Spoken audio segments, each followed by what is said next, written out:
মুহাম্মদুর রাসূলুল্লাহ সাল্লাল্লাহু আলাইহি ওয়াসাল্লাম যখন মক্কাতুল মুকাররমা থেকে মদিনাতুল মুনাওয়ারায় আল্লাহর হাবিব হিজরত করলেন। নবী যখন মদিনায় হিজরত করলেন, হিজরত করার পর কিছু সাহাবায়ে কেরাম দেখতে পেলেন মানুষগুলি মদ পান করতেছে। সাহাবায়ে কেরাম তখন চিন্তা গবেষণা করলেন। চিন্তা গবেষণা করলে সাহাবায়ে কেরাম বুঝতে পারলেন এই মদের মধ্যে যারা ডুবে গিয়েছে, মদ পান যারা করতেছে, ওই মানুষগুলো ক্ষতির মধ্যে রয়েছে, তারা ক্ষতির মধ্যে রয়েছে, ক্ষতিগ্রস্ত হয়ে যাচ্ছে। এরপর হযরত ওমর আল ফারুক রাদিয়াল্লাহু তাআলা আনহু, হযরত মুআয ইবনে জাবাল এবং কিছু আনসার সাহাবী আল্লাহর নবীর খেদমতে গেলেন। নবীর খেদমতে উপস্থিত হয়ে আরজ করলেন, ইয়া রাসূলুল্লাহ, ইয়া হাবিবাল্লাহ, নবী গো, ইয়া রাসূলুল্লাহ, আমরা আপনার কাছে জানতে চাই মদ এবং জুয়া মানুষের বিবেক বুদ্ধিকে একেবারে নষ্ট করে ফেলতেছে। ইয়া রাসূলুল্লাহ, যারা মদ পান করতেছে, যারা জুয়া খেলতেছে, এই মদিনার মানুষ যারা মদ পান করে জুয়া খেলে, ইয়া রাসূলুল্লাহ, এই দুইটা জিনিস মানুষদেরকে একেবারে নষ্ট করে ফেলতেছে। তাদের চিন্তা ভাবনা, বিবেক, জ্ঞান সবকিছুই নষ্ট হয়ে যাচ্ছে। এমনকি নবী গো, এই দুইটা জিনিসের কারণে মানুষের ধন সম্পদ পর্যন্ত নষ্ট হয়ে যাচ্ছে। ইয়া রাসূলুল্লাহ, এই বিষয়ের উপর আপনার আদেশ কি রয়েছে, আপনার নির্দেশ কি রয়েছে, আমরা জানতে চাই। সাহাবায়ে কেরাম যখন নবীকে এই বিষয় সম্পর্কে জানতে চাইলেন, তখনই আমার আল্লাহ রাব্বুল আলামিন কুরআনুল পাকের সূরা বাকারার 219 নম্বর আয়াত নাযিল করে জানিয়ে দিল, ইয়াসআলুনাকা আনিল খামরি ওয়াল মাইসির কুল ফীহিমা ইসমুন কাবীর ওয়া মানাফিউ লিন-নাস ওয়া ইসমুহুমা আকবারু মিন নাফঈহিমা। আল্লাহ তাআলা আয়াত নাযিল করে এক নাম্বার মদ নিষিদ্ধ হওয়া সম্পর্কে আয়াত নাযিল করে আল্লাহ তাআলা আমার নবীকে জানিয়ে দিলেন। নবীর মাধ্যমে সাহাবায়ে কেরাম জানতে পারলেন। সাহাবায়ে কেরামের মাধ্যমে কাল কিয়ামত পর্যন্ত পৃথিবীতে যত মানুষ আসবে তত প্রত্যেকটা মানুষ জানতে পারবে। আল্লাহ জানিয়ে দেয়, হে নবী, লোকেরা আপনাকে ইয়াসআলুনাকা আনিল খামরি ওয়াল মাইসির, আনিল খামরি ওয়াল মাইসির, হে নবী, লোকেরা আপনাকে মদ এবং জুয়া সম্পর্কে জিজ্ঞাসা করে। কুল, আপনি বলে দিন, ফীহিমা ইসমুন কাবীর, নবী গো, আপনি জানিয়ে দেন এই দুইটির মধ্যে রয়েছে অনেক বড় গুনাহ। চিল্লায়ে বলেন নাউযুবিল্লাহ। কি রয়েছে? এই দুইটির মধ্যে অনেক বড় পাপ রয়েছে, মহা পাপ রয়েছে। ফীহিমা ইসমুন কাবীর, বড় গুনাহ রয়েছে, মহা পাপ রয়েছে। এরপরে আমার নবী জানায় দেয়, ওয়া মানাফিউ লিন-নাস, এবং মানুষের জন্য ওই দুইটা জিনিসের মধ্যে আমার নবী বলেন, এবং মানুষের জন্য ওই দুইটা জিনিসের মধ্যে দুনিয়াবি সামান্য উপকার রয়েছে, সামান্য উপকার রয়েছে। এরপরে আমার নবী বলেন, আল্লাহ তাআলা কোরআনের আয়াত যে নাযিল করে নবীকে জানিয়ে দিলেন। আল্লাহ বলে, ওয়া ইসমুহুমা আকবারু মিন নাফঈহিমা, আল্লাহ তাআলা বলে, নবী আপনি জানিয়ে দেন, আর তার পাপ, তার উপকারিতার চেয়ে অনেক বড় ক্ষতি। জুড়ে জুড়ে কোন আল্লাহু আকবার। গভীর মনোযোগ দিয়ে শুনেন, এই একটা আয়াতই আপনি আমার জন্য যথেষ্ট। সাহাবায়ে কেরাম যখন প্রশ্ন করেছে আল্লাহর হাবিবকে, নবী গো, মদ এবং জুয়া মানুষের বিবেক চিন্তা ভাবনাকে বিলুপ্ত করে ফেলতেছে, নষ্ট করে ফেলতেছে এবং মানুষের ধন সম্পত্তিও নষ্ট হয়ে যাচ্ছে, এই সম্পর্কে আপনার নির্দেশ কি? তখন আল্লাহ আয়াত নাজিল করলেন, ও নবী, মানুষ যখন আপনাকে মদ এবং জুয়া সম্পর্কে জিজ্ঞাসা করে তখন আপনি বলে দেন এই দুইটা জিনিসের মধ্যে রয়েছে মহা গুনাহ, মহা পাপ, অনেক বড় গুনাহ। তবে দুনিয়াবি সামান্য উপকার রয়েছে, পরকালের কোনো উপকার নাই। দুনিয়াবি উপকার বলতে কি জানেননি? ওই মদ বেচার মাধ্যমে কিছু টাকা পাওয়া যায়, জুয়া খেলার মাধ্যমে কিছু টাকা পাওয়া যায় এবং মদের মাধ্যমে একটু আনন্দ তৃপ্তি পাওয়া যায়, এটাই সামান্য দুনিয়াবি সুখ, এছাড়া এটার মধ্যে কোনো সুখ নয়। এরপরে নবী জানিয়ে দিয়েছেন, আল্লাহ কোরআনের মারফতে জানিয়ে দিয়েছেন, ওয়া ইথমুহুমা আকবারু মিন নাফঈহিমা, তার যেই পাপ, এটার যেই পাপ, এই পাপ তার সুখের চাইতে অনেক বড় গুনাহ। চিল্লায়ে বলেন আল্লাহু আকবার। এই আয়াত যখন নাজিল হলো, এটা হচ্ছে প্রথম নাম্বার আয়াত মদ নিষিদ্ধ হওয়া সম্পর্কে। সাহাবায়ে কেরাম যখন প্রশ্ন করেছেন, আমার নবী যখন জানিয়ে দিলেন, সাহাবায়ে কেরাম যখন, মদিনার মানুষেরা যখন এই সম্পর্কে জানতে পারলো, ততক্ষণ অনেক সাহাবায়ে কেরাম মদ এবং জুয়া পরিত্যাগ করে ফেলল। কিন্তু তখনও সম্পূর্ণরূপে মদ হারাম হয় নাই, শুধু নিষেধ করা হয়েছে, হারাম হয় নাই, আইন জারি করা হয়েছে। আল্লাহ কোরআনে পাকে আয়াত নাজিল করে জানিয়ে দিয়েছেন এর ক্ষতি, এর গুনাহটা কি জানিয়ে দিয়েছেন। কিন্তু সম্পূর্ণভাবে হারাম না হওয়ার কারণে কিছুদিন যাওয়ার পরে দেখা যায় ওই যে পূর্বের অভ্যাস মানুষেরা ছাড়তে পারে নাই, আবার মানুষেরা মদের মধ্যে ডুবিয়া গিয়েছে, জুয়ার মধ্যে ডুবে গিয়েছে, নেশাগ্রস্ত অবস্থায় নেশাগ্রস্ত মধ্যে মানুষ ডুবে গিয়েছে। এরপর পরে আল্লাহ রাব্বুল আলামিন দ্বিতীয় আরেকটা আয়াত নাজিল করলেন। সেই আয়াতটি হচ্ছে আল্লাহ রাব্বুল আলামিন মদ হারাম সম্পর্কে, মদ নিষিদ্ধ হওয়া সম্পর্কে আল্লাহ রাব্বুল আলামিন কোরআনে পাকে দ্বিতীয় নাম্বার যে আয়াতটা নাজিল করলেন, সেই আয়াতটি হচ্ছে সূরাতুল নিসার 43 নাম্বার আয়াত নাজিল করে আল্লাহ রাব্বুল আলামিন तमाम বিশ্বের মানুষদেরকে জানিয়ে দিয়েছেন। এই আয়াতের আগে শানে নজরুলটা আমরা জেনে নেই। হযরত আব্দুর রহমান ইবনে আউফ রাদিয়াল্লাহু তাআলা আনহু কিছু সাহাবায়ে কেরাম এবং ওনার কিছু বন্ধুদেরকে ওনার বাড়িতে দাওয়াত দিলেন। দাওয়াত দেওয়ার পরে তিনি খানার শেষে মদের আয়োজন করলেন। কারণ আরবের জমানায়, ওই জমানায় একটা রীতি ছিল, তারা যখন কোনো আপ্যায়নের আয়োজন করতো, মানুষদেরকে দাওয়াত করে খাওয়াতো, দাওয়াত খাওয়ার পর, খানা খাওয়ার পর তাদের একটা রীতি ছিল, তারা মদ পান করতো, শেষে তারা মদ পান করতো। ওই রীতি অনুযায়ী আব্দুর রহমান ইবনে আউফ ওনার বন্ধুদেরকে যখন দাওয়াত খাওয়ালেন, দাওয়াত খাওয়ার পরে ওনারা সকলে বসে মদ পানে লিপ্ত হয়ে গেলেন, মদ পান করলেন। মদ পান করতে করতে এক সময়ে দেখা গেল মাগরিবের নামাজের টাইম হয়ে গেল। মাগরিবের নামাজ পড়ার জন্য সাহাবায়ে কেরাম ওযু করে নামাজে দাঁড়িয়ে গেলেন। একজনকে ইমামতির দায়িত্ব দেওয়া হলো। ইমাম সাহেব তিনি দাঁড়িয়ে তেলাওয়াত করতেছেন। আল্লাহ পাক রব্বুল আলামিনের কোরআনে পাকের একটি সূরা রয়েছে সূরাতুল কাফিরুন। ওই সূরাতুল কাফিরুন ইমাম সাহেব তেলাওয়াত করতেন, কুল ইয়া আইয়ুহাল কাফিরুন আ'বুদু মা তা'বুদুন। এই সূরা কাফিরুনের আয়াতগুলি তিনি বল তেলাওয়াত করতে লাগলেন, লা শব্দ বাদ দিয়ে পড়লেন। যখন তিনি বল তেলাওয়াত করলেন, নেশাগ্রস্ত অবস্থায় কি তেলাওয়াত করতেছেন নিজে বুঝতেছেন না, তখনই আল্লাহ রাব্বুল আলামিন আমার নবীর উপর আয়াত নাযিল করে জানিয়ে দেয়া, আইয়ুহাল্লাযীনা আমানু লা তাকরাবুস সালাতা ওয়া আনতুম সুকারা। চিল্লায়া বলেন আল্লাহু আকবার। আর সবার বলেন আল্লাহু আকবার। সাহাবায়ে কেরাম নামাজের মধ্যে বুল তেলাওয়াত করলেন, সূরা কাফিরুন তেলাওয়াত করলেন, লা শব্দটা বাদ দিয়ে দিলেন, বুল তেলাওয়াত করলে নামাজ বাতিল, ইচ্ছাকৃতভাবে তেলাওয়াত করলে ঈমান শেষ।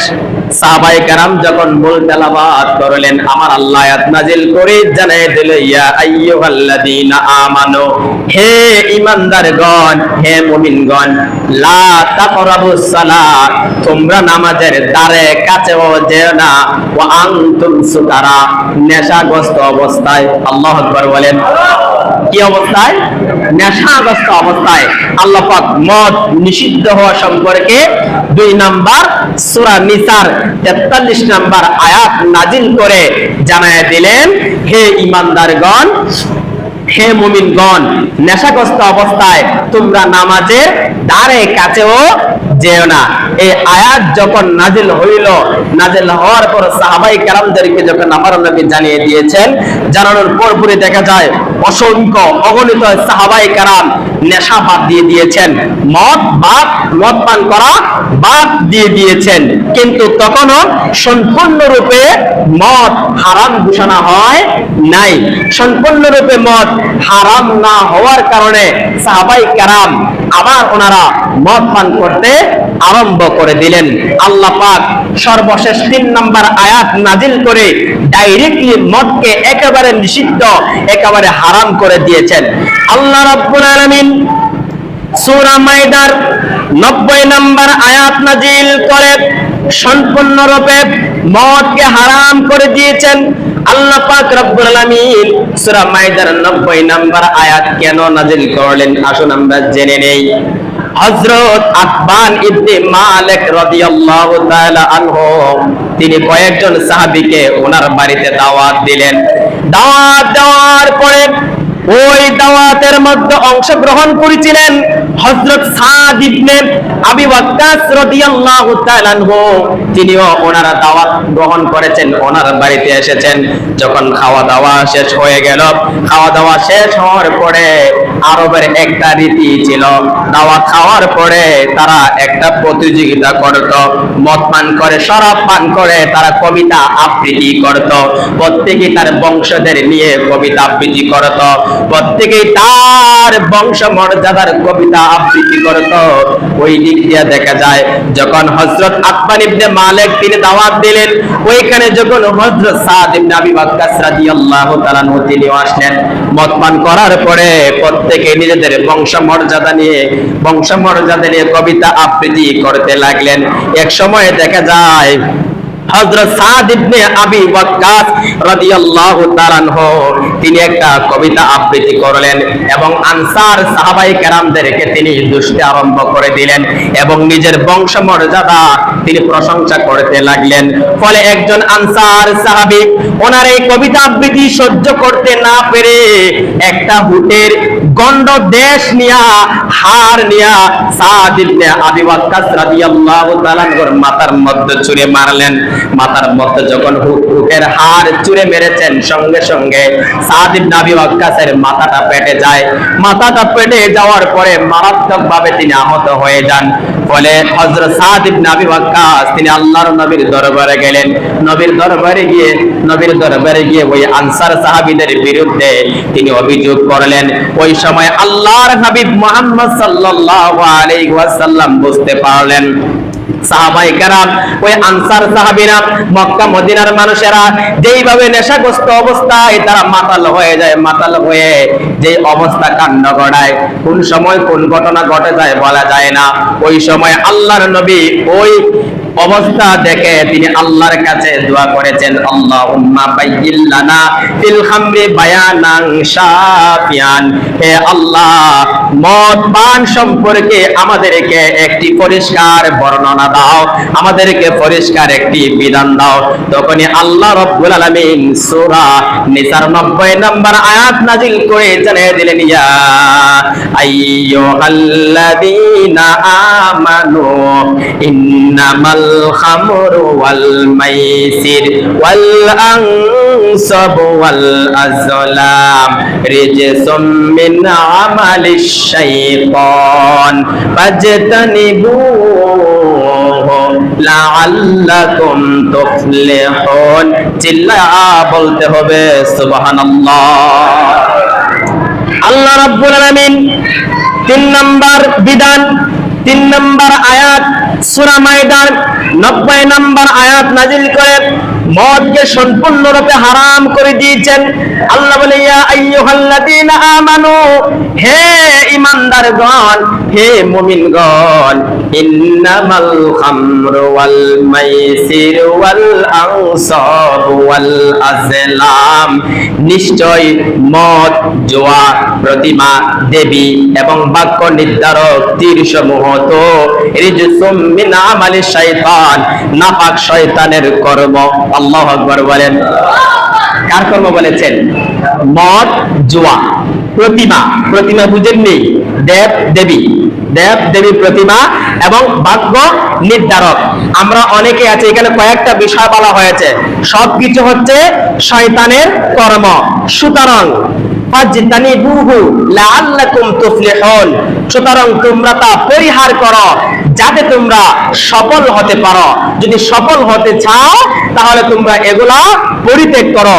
এই সূরা নিসার 90 নম্বর আয়াত নাজিল করে আল্লাহ রাব্বুল আলামিন মদ, জুয়া সবকিছু ডাইরেক্টলি হারাম ঘোষণা করে দিয়েছেন।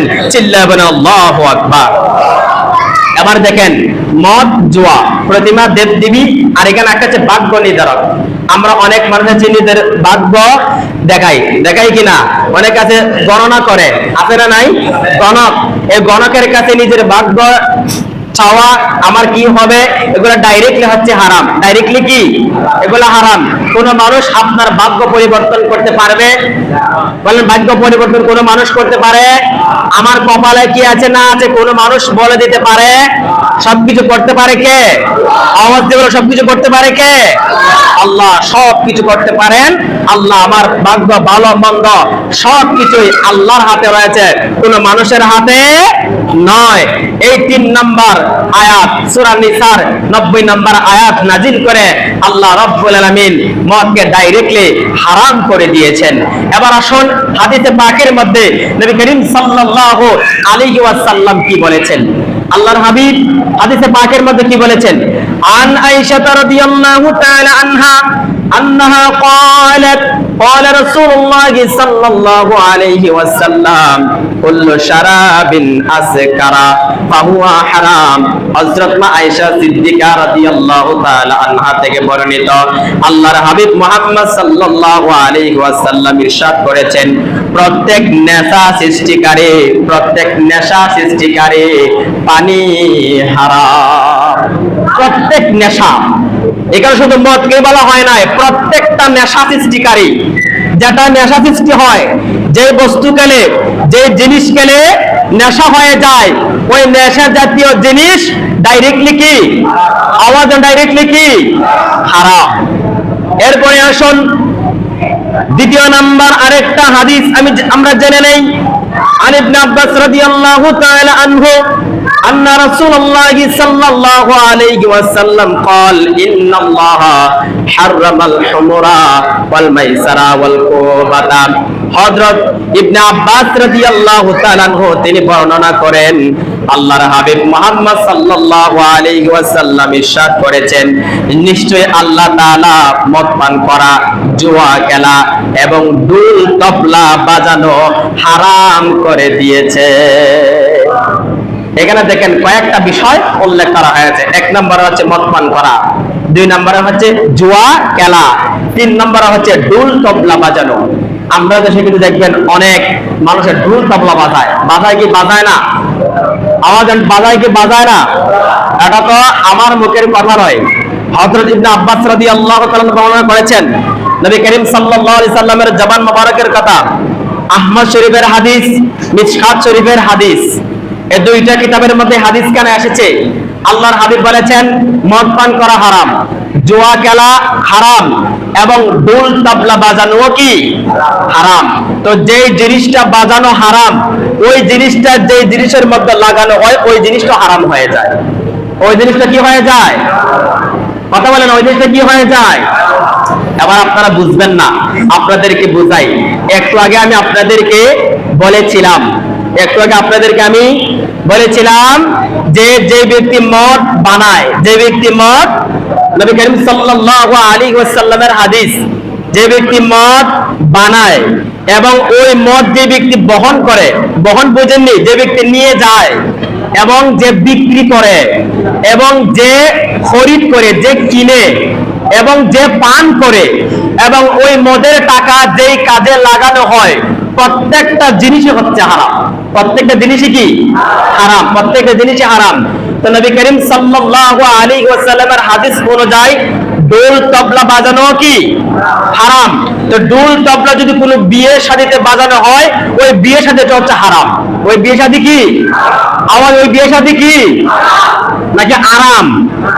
আমরা তো আরাম লাগে, আমরা কি লাগে আরাম লাগে, কিন্তু নবীর হাদিস অনুযায়ী এটা হচ্ছে হারাম। নবীর হাদিস অনুযায়ী কি হারাম।